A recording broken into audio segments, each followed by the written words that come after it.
Sean Diddy Combs just went from fighting for 14 months to possibly facing 7 years behind bars. A leaked probation memo just dropped, and prosecutors are already demanding even more time. But here's the catch. This report includes evidence the jury never even saw. And if that's true, Diddy's whole defense strategy could crumble in seconds. So how did we get from a slap-on-the-wrist request to a sentence that could end his career? Let's walk through the exact numbers, hidden evidence, and what prosecutors are planning next. Because trust me, it's even bigger than what's trending online. When the leaked probation memo surfaced, it wasn't just a headline, it was a bombshell. The report laid out something Diddy and his team never wanted the public to see: a sentencing recommendation of 70 to 87 months. That's 5 to 7 years, not months, years. And here's where it gets worse. This wasn't coming from the prosecution. This was coming from the probation office, the people who are supposed to stay neutral. They looked at Diddy's case, stripped away the spin, and did the cold math. Fraud enhancements, coercion enhancements. His role as the leader, grouping of multiple charges. By the time they added it all up, the score was a level 27. And that meant years in prison, not the slap on the wrist his team was hoping for. And prosecutors, they've already said they're going to argue for even more, meaning for the first time Diddy's future isn't just in doubt, it's hanging by a thread. But here's the real twist. This report wasn't meant for us to see. So how did it leak? And why do people think it came from Diddy's own defense team? That's where things get even messier. At first, the internet thought the memo must have come from prosecutors, but the language inside tells a different story. It sounded almost defensive, pointing out what they called grossly overstated enhancements and factual errors. That's why insiders believe the leak actually came from Diddy's own defense team. Think about that. Why would his lawyers leak something this damaging? Some say it was a strategic move, trying to get ahead of the story, soften the public reaction, maybe even paint Diddy as a victim of an unfair calculation. Others argue it backfired completely. Instead of sympathy, all it did was confirm what critics have been saying for months. The case against him is much stronger than he wants you to believe. But this isn't just about a leak. The sentencing numbers tell a story. And when you break down how probation reached that 5 to 7 year range, the picture gets even darker for Diddy. Let's decode the math behind his possible sentence. Here's where things get explosive, because what probation sees isn't the same as what the jury saw. At trial, evidence has to be admissible. That means lawyers fight tooth and nail to exclude anything that could be considered unreliable, prejudicial, or outside strict rules of law. And Diddy's team? They were masters at this.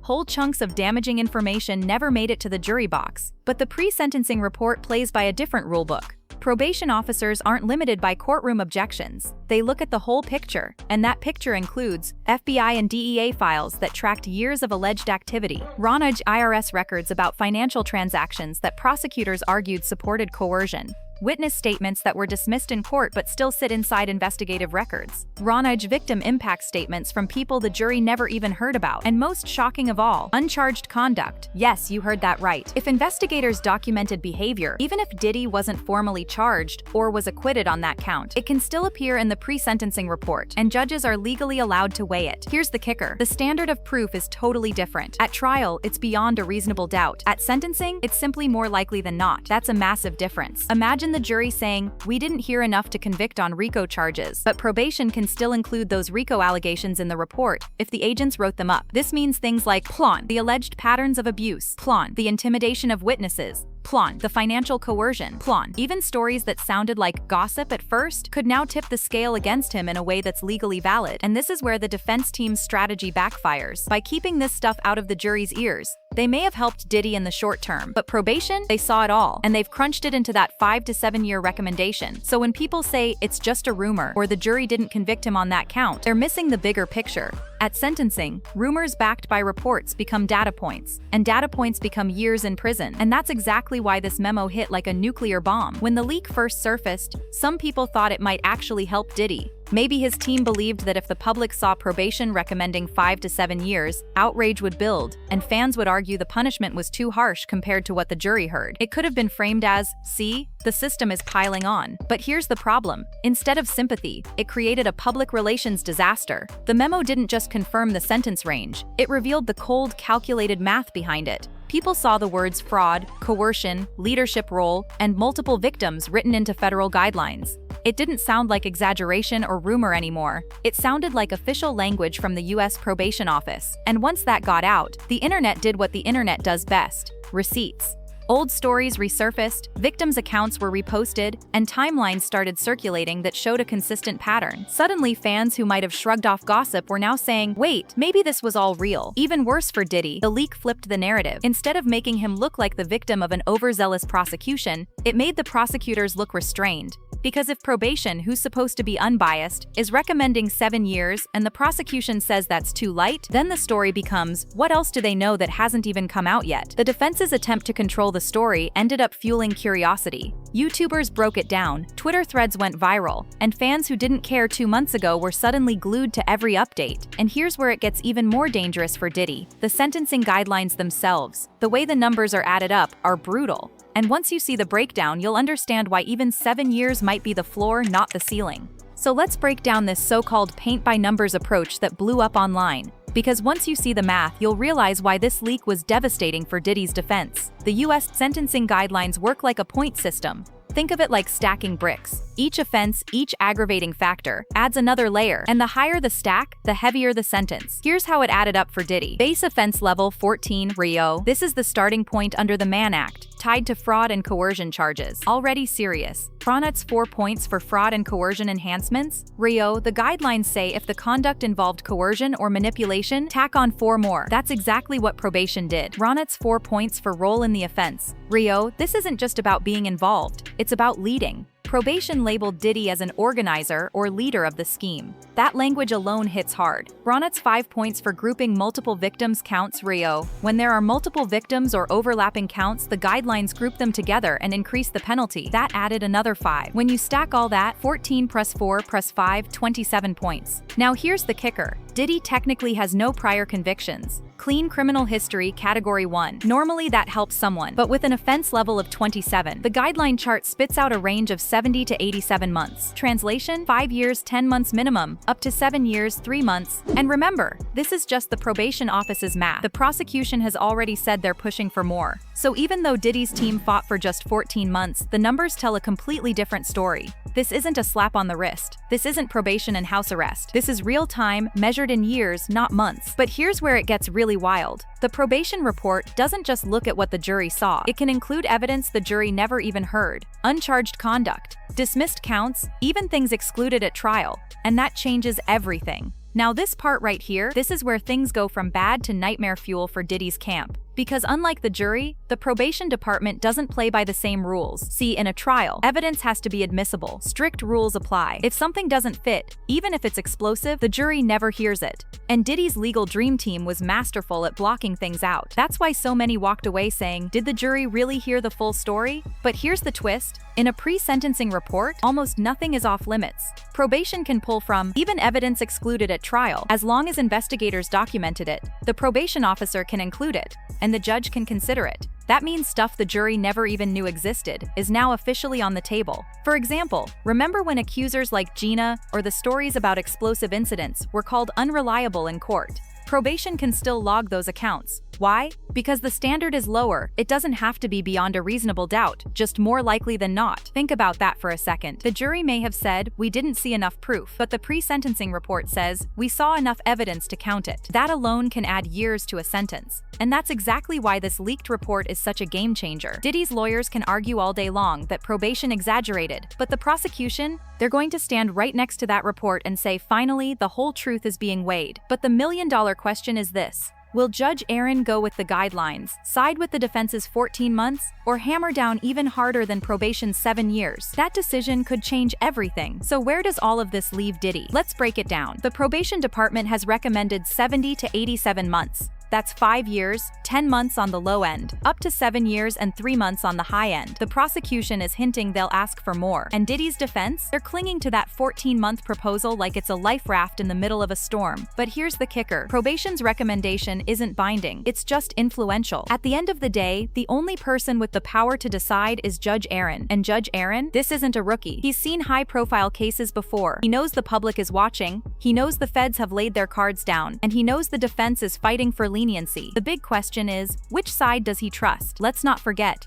judges are allowed to use the probation report and everything else from trial to make their decision. That means if Aaron looks at the bigger picture, the allegations, the reports, the testimonies, even the stuff the jury never heard, he could lean toward a harsher sentence. But if he buys into the defense's argument that probation inflated things, maybe Diddy walks away with far less. This is what makes the upcoming sentencing so tense. Will it be years behind bars, or a slap on the wrist compared to what many expect? And you know the media is going to spin it whichever way causes the biggest storm. If Judge Aaron goes light, people will say the system protects celebrities. If he goes heavy, it'll be seen as a message to the entire industry. And that's the part nobody's talking about: what happens after sentencing. Because this story doesn't end with Diddy. If the judge rules big, the ripple effects could shake the music industry to its core. So here's the truth. This story doesn't just end with Sean Diddy Combs. No matter what sentence Judge Aaron hands down, the ripple effect is already in motion. Think about it. If Diddy, one of the most powerful moguls in music, faces years behind bars, what does that mean for those who stood by him?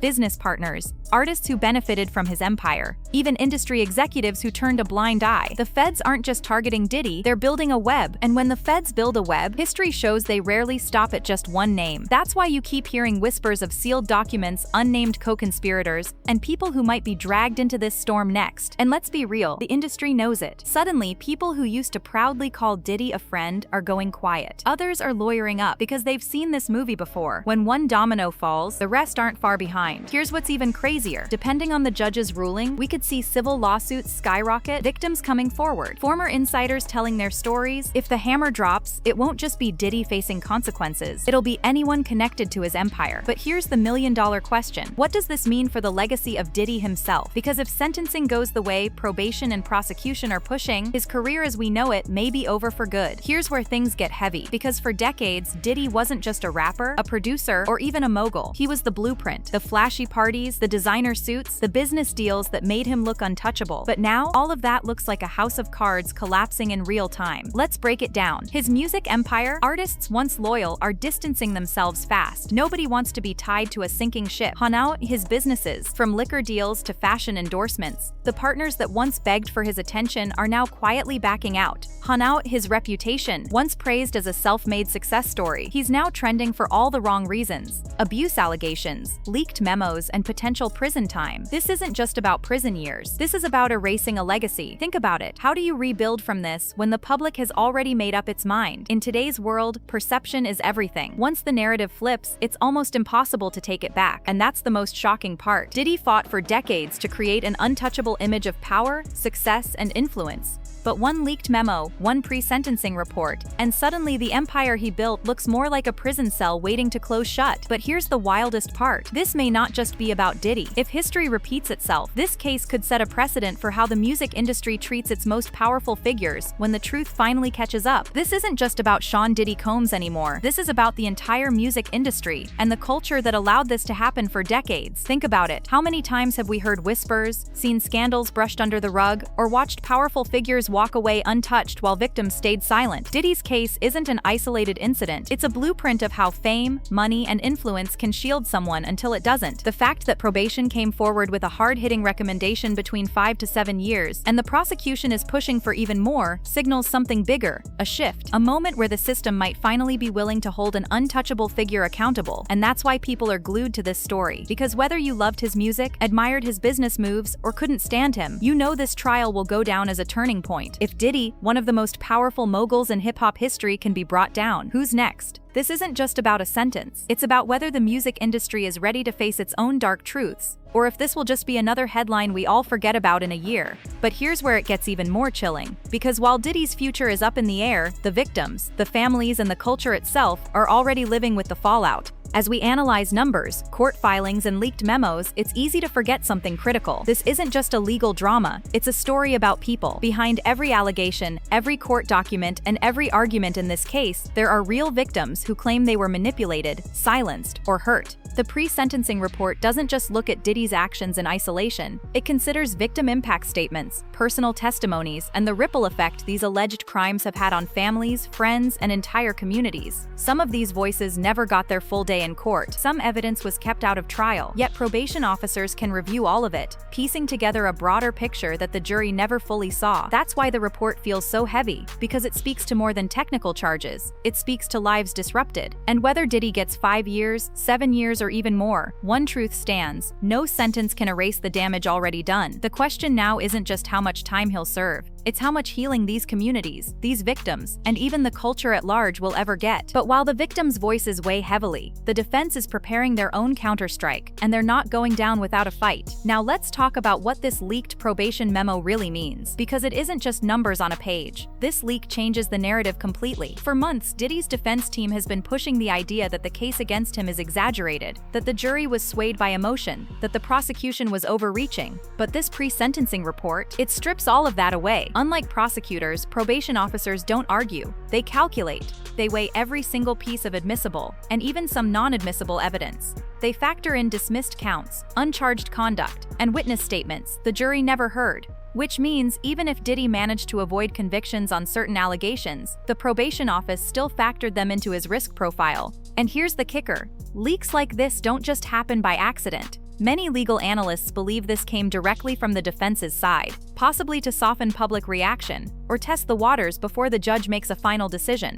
But instead of helping, it might have backfired. Why? Because now the public knows probation is pushing for 5 to 7 years minimum, and prosecutors want even more. So let's be real. This leak just made the headlines louder, the pressure heavier, and the chances of Diddy skating by with a light sentence slim to none. But the real question is, will the judge actually follow this recommendation? Or could Diddy's defense pull off one last surprise? Let's get into Section 13. At this point, everything comes down to one person, Judge Aaron. The probation office has laid out the math. The prosecution has promised to demand more. And the defense is arguing that the calculations are inflated. But here's the thing most people don't realize. The judge isn't bound to any of it. Yes, the probation report carries weight, but it's only a recommendation. The judge can go lower, the judge can go higher. And with the media spotlight, the public pressure, and the mountain of allegations surrounding Diddy, even the ones the jury didn't convict him on, the judge has full discretion to send a message with this sentence. Now think about this. Prosecutors already said they'll be pushing for a harsher penalty, framing Diddy not as a first-time offender, but as an orchestrator of repeated misconduct. That kind of framing sticks. And if the judge agrees, Diddy could be looking at way more than just 7 years. And this is where the chess game begins. Will the defense lean on Diddy's clean criminal record to beg for mercy? Or will prosecutors stack the uncharged allegations high enough to convince the judge that leniency is out of the question? But here's the question no one's asking. Could this case be the one that sets an example for the entire industry?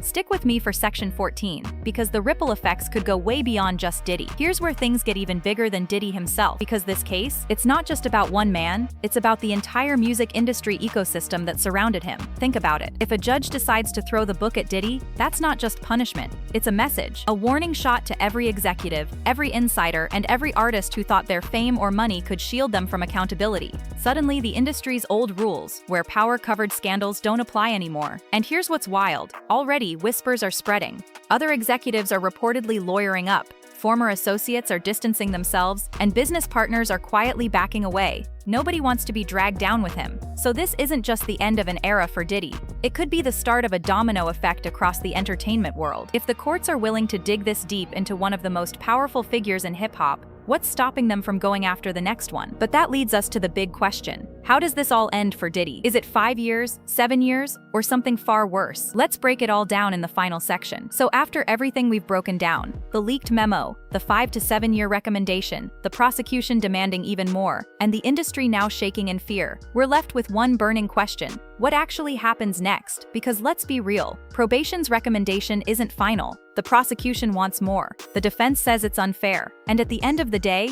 it's Judge Aaron who holds all the power. Imagine this. Diddy walks into that courtroom expecting mercy, but instead hears a sentence that changes his life forever. Will it be 5 years, 7 years, or will the judge go beyond even that? And here's where it gets really crazy. Insiders are whispering that prosecutors may not stop at sentencing. There are rumors, yes, rumors, that more cases, more investigations, and more witnesses could emerge after this. If that's true, the so-called final chapter of Diddy's story might not be final at all. So have we really seen the end of Diddy's empire? Or is this just the start of something even bigger? Let me know what you think in the comments, and trust me, you'll want to hit subscribe to Fame Insight, because the next update could flip everything upside down. And there you have it, the latest twist in the Diddy timeline. But remember, this story isn't over. The courtroom hasn't had its final word, and new revelations could drop at any moment. So here's what you need to do. Smash that subscribe button right now and join the Fame Insight community, because the second new details emerge, you'll hear it here first. And don't just stop here. If you thought this breakdown was shocking, wait until you see what we uncovered in our other investigation. It'll blow your mind. Click that video on screen, and I'll meet you over there.